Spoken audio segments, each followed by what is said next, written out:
And so I kept pausing and unpausing the movie. And that movie was Kill Chain, starring Nicolas Cage.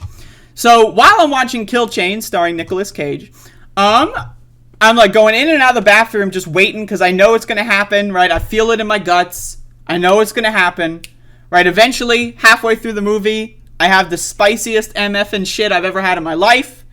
And so then I get back and I finish watching Kill Chain, starring Nicolas Cage. So this movie...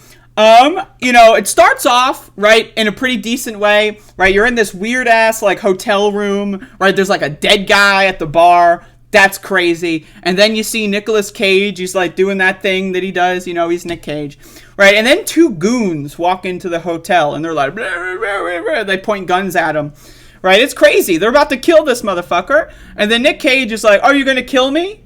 Without hearing a story, right? And then he starts telling a story. Flashback. Whoa! We got some non-linear storytelling in this movie, by the way. I just want to say this is overall a very mediocre movie.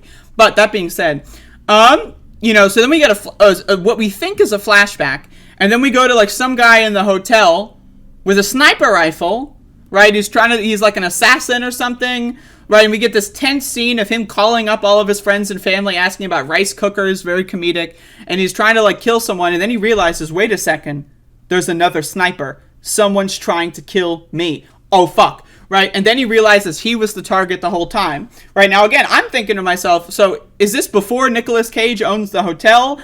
I don't know. Where is Nicolas Cage? But I am assuming this is a flashback. Right? But actually, it's only a flashback of like half an hour. Right? But I'll get it. Spoiler alert, by the way.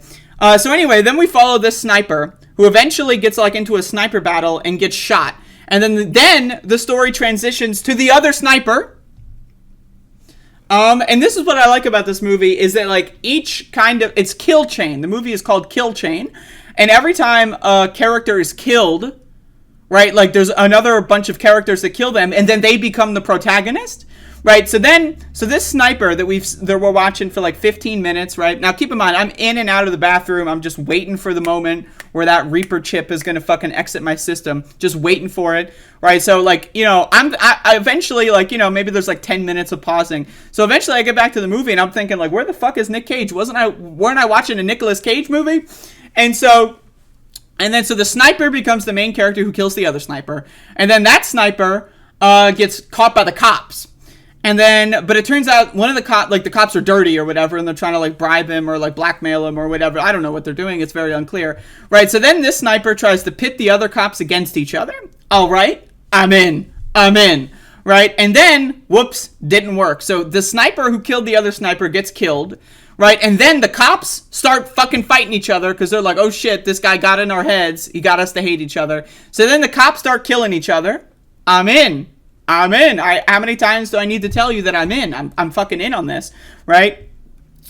And then so one of the cops survives. Turns out he's like a dirty cop or whatever. And then he goes to this warehouse, right, to like find his like girlfriend or whatever. And then they're like, oh, I killed my partner. What are we gonna do? And then this girlfriend, right, she gets introduced. And then there's like a fucking like a gang war, right? They come in, and so we came in. They came in, and then they get into and then the girlfriend escapes, and then the boyfriend dies. So again, it's like the chain of kills, right? Like it's very interesting. So anyway, and then the girlfriend becomes the main character, and she like starts running from this gang. And then where does she go? She goes to Nicolas Cage's hotel, and then that's where it all fucking goes full circle. And then we find out that no, this wasn't really a flashback. It was like a flashback like 20 minutes ago. Like all this happened maybe in 20 to 30 minutes. And then the story syncs back up with the start. Nicolas Cage, he's going in, he's being, he's renting her a room or whatever. And then all of a sudden the gangsters come in from the beginning. And they're like, oh, I'm going to kill you, Nick Cage. And then Nick Cage reveals his backstory. Then we got flashbacks within flashbacks within flashbacks. And it was pretty incredible. And then you got like the climax of the film, the shootout in the hotel. You got like two gangsters. The woman is the girlfriend of the other guy, who, by the way, fucked Nicolas Cage at some point, and Nicolas Cage fighting the gangsters. And then there's like, boo, boo, boo, and there's like all these tricks and traps. And then so he kills the gangsters. Nicolas Cage kills the gangsters, right? The girlfriend is like, the girl who was the main character but is no longer the main character, then escapes or whatever. And Nick Cage then goes into a hotel room to find the sniper guy from the start of the movie who got sniped. Right? And then it's like, oh, all of this happened basically all at once. So we had some non-linear storytelling, which I'm a fan of. Overall, this movie, pretty mediocre. The action scenes were okay. Nicolas Cage was good in it. But there's, it's a decent movie. It's not something that I would say is one of his best films, but it's decent. It's all right. And so I'd recommend it if you like Nicolas Cage. But anyway, so that's my story for yesterday.